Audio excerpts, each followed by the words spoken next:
Hello မင်္ဂလာပါခင်ဗျာအခုကျွန်တော်စကွင်မှာမြင်နေရတဲ့33.38ဆိုတဲ့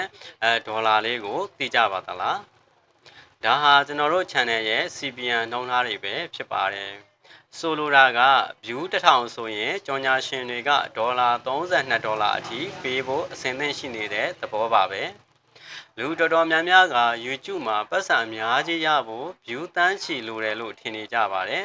ဒါပေမဲ့တကယ်တော့ view နည်းနည်းလေးနဲ့ဒေါ်လာရာခိုင်နှန်းထောင်နှန်းရနေတဲ့လှုပ်ဝက်ချက်ကဒီ CPN နဲ့ RPN ထဲမှာရှိနေပါတယ်အခုဒီဗီဒီယိုမှာသင့် channel ရဲ့ဝင်ငွေကိုစတိုးတက်သွားစေမယ်လှုပ်ဝက်ချက်တွေကိုအသေးစိတ်ရှင်းပြပေးသွားမှာမို့အဆုံးအထိသေချာကြည့်ပေးဖို့တောင်းဆိုချင်ပါတယ်တစ်ချမ်း CPN ဆိုတာတကယ်တော့ဘာလဲပထမဆုံးအနေနဲ့ CPN အကြောင်းကိုအရင်ပြောကြရအောင် CPN ရဲ့အရှည်က cost per milli လို့ခေါ်ပါတယ်လက်တင်ဘာသာစကားမှာမီဆိုတဲ့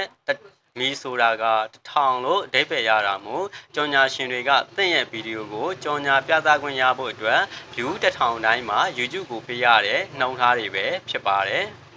ကျွန်တော် channel မှာ33.38ဒေါ်လာပြနေတယ်ဆိုရင်ကြော်ညာရှင်တွေက view 1000ကိုဒေါ်လာ33ကျော်ပေးနေတာပါဒါပေမဲ့တတိထားရမှာကဒေါ်လာ32ကအပြည့်အဝသင့်ရဲ့အိတ်ကတ်ထဲကိုတန်းရောက်လာမှာတော့မဟုတ်ပါဘူး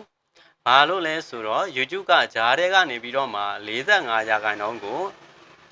ဖြတ်တောက်ယူသွားပြီးတော့မှကြံတဲ့55ရာခိုင်နှုန်းကိုပဲ creator တွေကိုခွဲဝေပေးတာမျိုးဖြစ်ပါတယ်ဒါဆိုရင်ကျွန်တော်တို့အိတ်ကတ်ထဲမှာတကယ်ဝင်မဲ့ပတ်စံဆိုဘယ်လိုသိနိုင်မလဲအဲ့ဒါကိုတော့ RPN လို့ခေါ်ပါတယ်နံပါတ်2ချက်သင်အိတ်ကတ်ထဲတကယ်ဝင်မဲ့ RPN အကြောင်း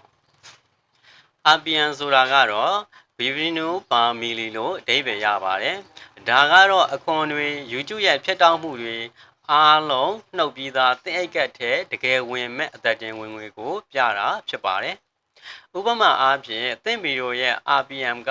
ဒေါ်လာ30ပြနေတယ်ဆိုပါစို့ဒါဆိုရင်သင့်ဗီဒီယိုမှာ view 1000ရတိုင်းသင့်စီ10ဒေါ်လာအသက်တင်ဝင်လာမှာဖြစ်ပါတယ်view 1000ရရင်ဒေါ်လာ100 view 3000ရရင်တော့ဒေါ်လာ1000နဲ့မြန်မာငွေဆိုရင်350ကျော်အထိရရှိမှာဖြစ်ပါတယ်ဒါကြောင့် YouTube မှာဝင်ငွေတက်ချင်ရင် view တက်ဖို့တင်မကဘဲနဲ့သင်ရဲ့ RPN နှုန်းတွေမြင့်နေဖို့ကလည်းအလွန်အရေးကြီးပါတယ်။ channel ချင်းတူတူ RPN ဘာလို့မတူကြတာလဲဒီနေရာမှာမေးစရာရှိလာတာကအကို channel ချင်းတူတူ view ချင်းတူတူရတာတော့ဘာလို့တယောက်နဲ့တယောက်ဝင်ငွေကွာနေကြရတာလဲဆိုတာပဲအဓိကအချက်ကတော့3ချက်ရှိပါတယ်ပထမအချက်ကတော့ content အမျိုးအစားပါကြော်ညာရှင်တွေကသူတို့ပစ္စည်းတကယ်ရောင်းရမယ့် channel မျိုးကိုပတ်စံပို့ပေးကြပါတယ်ဥပမာဟာသဗီဒီယိုတွေသတင်းဗီဒီယိုတွေမှာကြော်ညာရတာထက်နီးပညာဗီဒီယိုတွေမှာဒါပညာပေးသင်တန်းတွေပေါ့အဲ့ဒီသင်တန်းတွေမှာကြော်ညာကတွေအများကြီးပုံမြင့်ပါတယ်ဘာလို့လဲဆိုတော့အဲ့ဒီ content တွေကိုကြည့်တဲ့သူတွေကကွန်ပျူတာတွေဖုန်းတွေ software အကောင်းစားတွေဝယ်ယူနိုင်စွမ်းရှိတဲ့သူတွေမို့လို့ကြော်ညာရှင်တွေက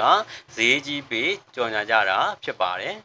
ဒုတိယအချက်ကတော့ကြည့်ရှုသူရှိတဲ့နိုင်ငံသင်ဗီဒီယိုကိုမြန်မာနိုင်ငံတွင်းကပဲကြည့်တာနဲ့အမေရိကန်ဥရောပဒါမှမဟုတ်စင်ကာပူမလေးရှားစတဲ့နိုင်ငံရဲ့ခြားကလူတွေဝင်ကြည့်တာ RPN ကောင်းကင်တဲ့မြေကြီးလို့ကြွားချပါတယ်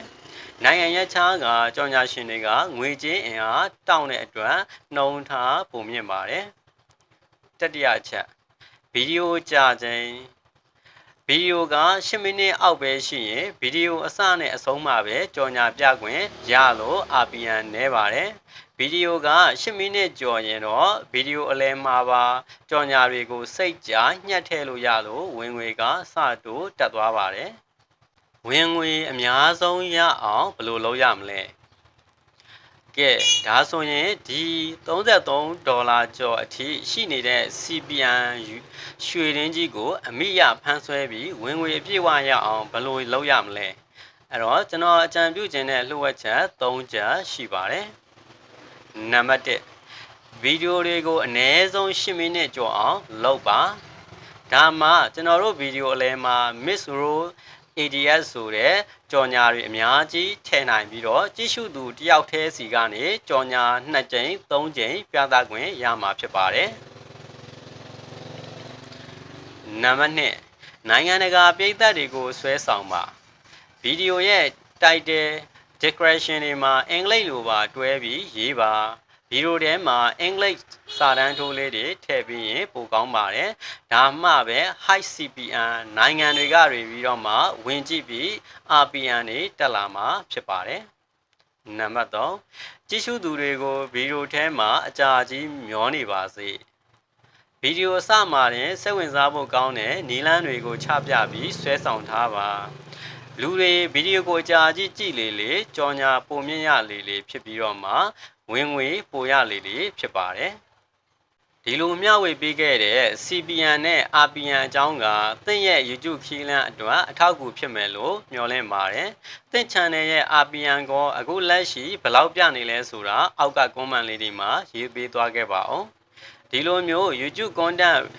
creation နည်းဗျူဟာတွေနည်းပညာနဲ့ဖန်တီးမှုလှုပ်ဝက်ချက်တွေကိုအမြဲလေ့လာနိုင်ဖို့ကျွန်တော်ရဲ့ channel လေးကိုလည်း subscribe လုပ်ပြီးခေါင်းလောင်းလေးနှိပ်ထားပေးပါအောင်အားလုံးပဲလမ်းကြောင်းမှန်ပေါ်မှာအောင်မြင်ကြပါစေနောက်ဗီဒီယိုတွေမှာပြန်တွေ့ပါမယ်